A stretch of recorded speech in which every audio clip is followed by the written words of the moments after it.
Fala pessoal, beleza? Eu sou o Fábio, sejam muito bem-vindos ao canal de resenhas dos Perdidos no Tempo, onde a gente bate papo e troca ideias sobre quadrinhos, RPG e assuntos relacionados. Então se liga aí que a resenha de hoje já vai começar e o tema é RPG. Hoje a gente vai dar continuidade à nossa saga aqui explorando o Against the Dark Master da Macaco do Mal, esse jogão de fantasia medieval que a gente está tendo a oportunidade de explorar aqui capítulo a capítulo para selecionar para vocês os pontos mais importantes, relevantes, para vocês terem uma ideia geral de como é que funciona o jogo, beleza? Mas por acaso você está chegando agora, fica tranquilo que eu vou deixar no card aqui a nossa playlist exclusiva do Against the Dark Master para você assistir a série desde o início ou se perdeu algum vídeo, quiser refrescar a memória, fica à vontade, depois volta aqui para a gente seguir viagem, beleza? E se quem está acompanhando aí os vídeos com regularidade, quem está ligado no movimento, sabe que hoje a gente vai começar o capítulo 6, que vai tratar das habilidades, beleza? E vou aproveitar logo e mostrar aqui mais uma ilustração do Against the Dark Master. As ilustrações do livro estão bem bacanas, né? Venho mostrando aqui regularmente. Mas assim, só relembrando, a gente está falando aqui há diversos vídeos, praticamente desde que a gente começou, do processo de criação do personagem. Então, a gente vai explorando aqui cada um dos itens, cada um dos detalhes que são importantes para você ir construindo o seu personagem. Então, chegou a hora da gente falar das habilidades, que segundo o livro coloca aqui pra gente, o que elas seriam? Elas são as capacidades especializadas que foram desenvolvidas com treinamento e experiência ao longo do tempo. Tá? Pelo que a gente já acompanhou até agora, as habilidades são a principal das características que vão sendo melhoradas com o passar do tempo. Né? Com o aumento de nível, as habilidades com certeza são diretamente afetadas e eu acredito, né, me arrisco aqui a dizer, que seriam o ponto principal na evolução do personagem. Mas assim, além disso, o que a gente tem de importante para comentar sobre as habilidades? Olha só, as habilidades elas vão se diferenciar das características, e não confundam aqui, tá? Característica no Against the Dark Master, elas são o equivalente ao que a gente chama em outros jogos de atributos, tá? Então, enquanto as características são talentos inatos e capacidades potenciais do personagem, as habilidades, como a gente acabou de ver, é algo que eles vão desenvolvendo com o tempo e com o treinamento. Mas ainda assim, elas estão ligadas, porque cada habilidade ela vai estar vinculada a uma característica específica. E isso vai servir para a gente utilizar na hora do teste, tá? A gente ainda não chegou propriamente na parte do sistema, dos testes do Against the Dark Master, mas a gente já pode ir montando ali as pecinhas do quebra-cabeça para quando a gente chegar nesse capítulo específico, a gente já ter algumas ideias sedimentadas na cabeça, beleza? Fora isso, uma coisa que é diferente aqui no Against the Dark Master também, pelo menos eu não conheço outro jogo que seja assim, ou não me lembro assim de cabeça rapidinho, mas as habilidades, elas são agrupadas em categorias, e elas são agrupadas por semelhança, por afinidade. O sistema aqui entende que algumas dessas habilidades são relacionadas com outras e elas são agrupadas no que ele chama aqui de categorias. Então, só para vocês terem uma ideia geral, quais são essas categorias? Olha só, a gente vai ter aqui uma tabela, olha só, demonstrando tudo isso, tá? Mas só rapidinho aqui para exemplificar quais são as categorias de habilidades. Armadura, combate, e aí a gente vai ter combate, contusão, lâminas, distância, hastes, briga, ou seja, os tipos de armamento, né, basicamente. A gente vai ter a categoria de exploração, com atletismo, montaria, caçada, natureza, sobrevivência. A gente vai ter a categoria ladinagem, com acrobacia, furtividade, fechaduras e armadilhas, percepção e enganação. A categoria de conhecimento, com arcanismo, carisma, culturas, curandeiro, contos e canções. A gente vai ter a categoria de magias, né? Como eu falei no vídeo anterior, salvo engano, as magias aqui, elas funcionam como habilidades, ou seja, cada feitiço, cada magia é como se fosse uma habilidade e você vai gastando graduações para melhorar nisso, né? A gente vai ter um capítulo específico de magias também, mas só para dar aquela ideia geral. E por fim, a gente vai ter a Constituição, que é uma categoria, mas só tem uma perícia, uma habilidade também chamada de Constituição, que vai refletir ali nos seus pontos de vida, esse tipo de coisa. Então, basicamente, essas são as primeiras informações que a gente vai ter. Mas como é que isso vai funcionar? Como é que as habilidades vão funcionar em termos de jogo? De novo, só para ter uma ideia geral, para a gente começar a construir o nosso conhecimento a respeito desse tema, o livro vai trazer aqui os bônus de habilidade. Ou seja, em termos de sistema, as habilidades vão se refletir em bônus de habilidade. Ou seja, cada vez que você for fazer um teste que envolva aquela habilidade específica, se você tiver graduações nela, ela vai lhe gerar um bônus de habilidade. Então é isso que você vai utilizar no teste. De novo, a gente vai explorar isso com detalhes mais na frente, mas só para ter aquela primeira ideia. O cálculo, né, do resultado do teste, de tudo que vai ser, dos penduricalhos que você vai somar aí no seu teste, é basicamente o seguinte: você vai ter o valor da característica, lembrando aqui característica atributo, tá? Mais o bônus da graduação que você tiver naquela perícia, naquela habilidade específica, o bônus vocacional que a gente falou, né, no vídeo passado, de acordo com a sua vocação, algumas habilidades recebem bônus, tá? E outros modificadores especiais que podem influenciar aí no teste. Então, se se houver, né? Então tudo isso aí vai formar o nosso teste básico do Against Dark Master, mas a gente vai discutir isso com mais detalhes mais na frente, beleza? Em seguida, o que a gente vai ter aqui de informação relevante no livro? Ele vai falar de graduações e bônus de graduação, olha só. Ah, um detalhe importante. Como eu falei antes da gente entrar nisso aqui, cada habilidade ela tá ligada com uma característica, tá? Tem uma regra aqui opcional, vou até pular isso aqui, mas deixa eu mostrar para vocês. Tem uma regra aqui opcional que ele chama justamente de características flexíveis. O mestre pode, se todo mundo concordar, né, realizar pequenas alterações dependendo da situação. Ou seja, se você quer enganar alguém, por exemplo, com uma prestidigitação assim, mãos rápidas e tal, isso normalmente está ligado com a característica sagacidade, mas esse teste específico pode ser ligado com destreza, por exemplo. Então, só para vocês terem uma ideia geral, mas isso é uma regra totalmente opcional, beleza? Seguindo adiante, agora sim a gente vai ter a questão das graduações e os bônus de graduação, tá? Que é justamente aquilo que eu estava explicando para vocês.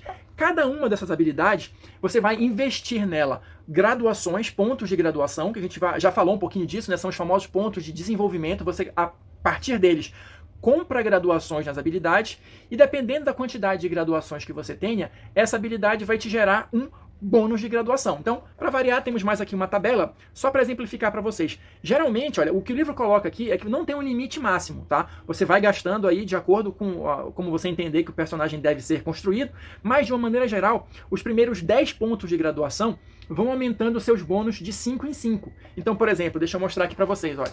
Você vai ter aqui, se você tiver 0, você vai ter 0 pontos, claro. Mas se você tiver uma graduação, você vai ter 5 pontos de bônus, 2, 10, 15, 20 e assim por diante. A partir da 10ª, isso já vai aumentar de 2 em 2, ou seja, vai ficando mais difícil você ir melhorando justamente porque você já é muito bom naquilo, né? Então, quanto melhor você é, mais difícil fica para você se superar, vamos colocar dessa forma, beleza? Então é mais ou menos assim que funciona essa questão. Você vai investir pontos de graduação que vão te gerar um bônus de graduação naquela habilidade específica, beleza? Seguindo adiante, outras coisas que estão relacionadas com as habilidades. O bônus vocacional, já falei, né, no vídeo passado, dependendo da sua vocação, algumas habilidades vão ganhar bônus específicos. Esses bônus são fixos, tá? Eles não vão aumentar nem diminuir ao longo do tempo. Você vai ganhar aquilo ali só durante a criação do personagem. Outra coisa que vai se relacionar com essa questão das habilidades é justamente o povo. Tanto que ele coloca aqui, ó, deixa eu mostrar para vocês, bônus de povo. O povo é uma outra característica que a gente já comentou aqui nos vídeos, e lá na descrição de cada um deles vai ter, e eles podem influenciar em uma ou mais habilidades, dar um bônus em uma ou mais habilidades. Esse também é um bônus fixo, que ele não vai se alterar ao longo do tempo, não interessa se você subir de nível e tal, esse bônus não muda, assim como o bônus vocacional, é ali na criação do personagem e acabou. Em seguida, a gente vai ter modificadores de itens, aí sim, né, são itens, equipamentos que podem, itens mágicos, enfim, que podem ali lhe conceder algum bônus em uma habilidade específica, bônus ou penalidade, tá? E não precisa necessariamente ser um equipamento mágico. Se você tiver uma arma enferrujada ou uma arma que já está quase meio quebrada, enfim, ela pode dar uma penalidade também. E isso aqui é interessante, eu vou até ler um trechinho para vocês, porque os bônus de equipamento ou de itens mágicos, eles não acumulam, tá? Provavelmente a gente vai destrinchar isso aí quando a gente chegar nos capítulos de teste, de sistema e tal, mas o livro já traz uma informação interessante, olha só. Os modificadores de itens não se acumulam, apenas um dos modificadores pode ser aplicado a uma habilidade no mesmo momento. Personagens com vários modificadores, vindos de diferentes equipamentos, devem escolher qual aplicar antes de rolar os dados. Ou seja, você que adora fazer aquele personagem cheio de penduricalho, que tem um anel em cada dedo e cada um dá um bônus de alguma coisa, cuidado! Aqui no Against Dark Master parece que o negócio funciona meio diferente, mas a gente vai ver isso com calma quando chegar no momento oportuno, beleza? Em seguida, para a gente fechar essa parte aqui de coisas que podem influenciar no teste, ele vai ter aqui os modificadores especiais, ou seja, modificadores extras dependendo da situação ou de alguma outra coisa. Alguns podem ser fixos e outros podem variar dependendo da situação. Aqui é tipo aquela saída... aquela saída geral, assim, dependendo da situação, para adequar alguma coisa aqui ou ali, de acordo com o que estiver rolando na narrativa, você vai ter esses modificadores especiais. E aqui o livro coloca, olha, que os modificadores especiais, ao contrário dos de itens, são cumulativos. Mas claro, isso aqui, como eu disse, imagino que a gente vai ver com mais detalhes quando chegarmos nos capítulos relacionados ao sistema propriamente dito, tá? Já que a gente está aqui falando tudo isso, todas essas informações, mas é só em relação ao processo de criação dos personagens, beleza? Em seguida, a gente vai ter aquela questão que eu até comentei um pouquinho no vídeo anterior também, que é a progressão das habilidades, tá? como é que a gente vai melhorando ao longo do tempo. E aqui a gente vai ter uma tabelinha que, na verdade, vai ser um pedaço, uma parte da tabela que eu mostrei justamente no vídeo anterior, né? Quando a gente estava falando de vocações. Então, assim, só relembrando e tentando dar um pouquinho mais de detalhes, e se eu não conseguir ser claro aqui, por favor, deixe aí nos comentários que a gente tenta esmiuçar e tirar as dúvidas, mas como é que funciona isso? Cada vez que o seu personagem sobe de nível, ele vai ganhar, dependendo da vocação, ele vai ganhar determinados pontos de desenvolvimento para gastar. E esses pontos, eles são específicos para cada uma das categorias de habilidades que eu acabei de falar. Então, só para exemplificar aqui, por exemplo, olha, o guerreiro.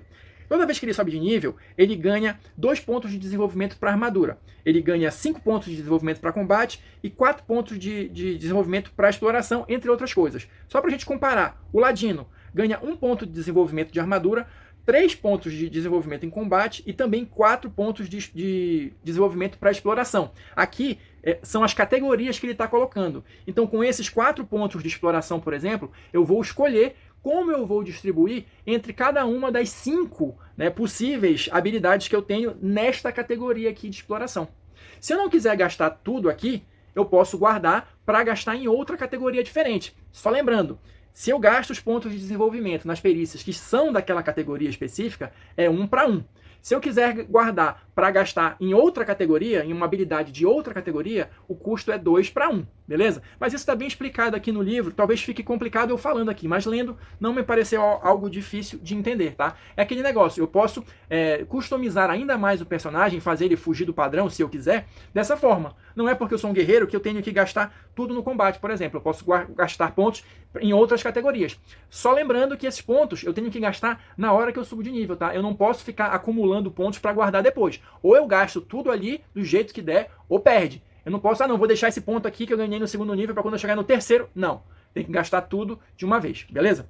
Seguindo adiante, o que o livro vai trazer pra gente aqui? Uma série, né, uma lista com todas as habilidades ali que eu só citei no início, né, com todas as explicações sobre elas, tal, com exemplos, com complicações também. O que seriam essas complicações? Se você falha no teste ou se você tem um sucesso parcial, o que poderia acontecer de errado, o que poderia dar errado com cada uma dessas habilidades. Então o livro vai seguindo esse padrão e vai trazer todas as habilidades aqui, né, descrevendo, dando exemplos de dificuldade dos testes e tal. Então é bem interessante para já ir abrindo a mente assim da gente mais ou menos de como é que funciona isso e quais são as possíveis aplicações dentro da mesa de jogo, beleza? Aqui, a diferença que a gente vai ter é justamente, olha, na questão da magia, que ele não vai trazer os exemplos, né? Porque a gente vai ter um capítulo específico para magia, então aqui ele só reforça aquilo que eu estava comentando, que elas funcionam como se fossem habilidades, né? E a questão da constituição, porque aqui também você não vai ter habilidades derivadas. A constituição, ela vai só compor naquela questão de pontos de vida e etc e tal. E o capítulo vai fechar justamente trazendo uma seção aqui de habilidades especializadas. O que seriam essas habilidades especializadas? Seriam conhecimentos incomuns, né? E opcionais, ou seja, se você não quiser usar, não tem problema. O livro, inclusive, diz que você pode criar novas habilidades especializadas, né? Mas elas continuam seguindo mais ou menos a regra padrão. Elas vão ser associadas, olha, a uma categoria, deixa eu aproximar aqui, elas vão ser associadas a uma categoria aqui específica, tá? E elas vão ter uma característica também associada. Então elas funcionam como se fossem habilidades comuns, só que elas vão ter um diferencial aqui. Mais ou menos como se fosse uma habilidade especializada mesmo. Então só para vocês terem uma ideia, você vai ter aqui, olha, assassinato, que está ligado com ladinagem, né? Audácia, a culinária, intimidação, frenesi de batalha, lutar com 2 armas, isso tudo seriam habilidades especializadas e cada uma delas aqui vai ter as suas regrinhas, vai ter as suas minúcias em termos de sistema, mas elas vão seguir a orientação geral de estarem inseridas em uma das categorias, né, e estarem ligadas a uma das características ou atributos, beleza? E assim, só pra gente encerrar o capítulo, deixa eu mostrar essa ilustração aqui. Eu quero ver se tem uma habilidade que faça isso mesmo, né? Que você arrebenta a arma do inimigo e ao mesmo tempo corta a cabeça dele, né? Achei bem legal essa ilustração. E assim a gente termina o capítulo 6, né? Relacionando todos os conhecimentos a respeito de habilidades, beleza? No próximo vídeo a gente vai seguir essa viagem falando dos antecedentes, tá? Então quem assistiu o vídeo até aqui, muito obrigado. Deixa aí o seu like, seu dislike, seus comentários pra gente continuar batendo papo aí, trocando ideias. E a gente se encontra na próxima resenha.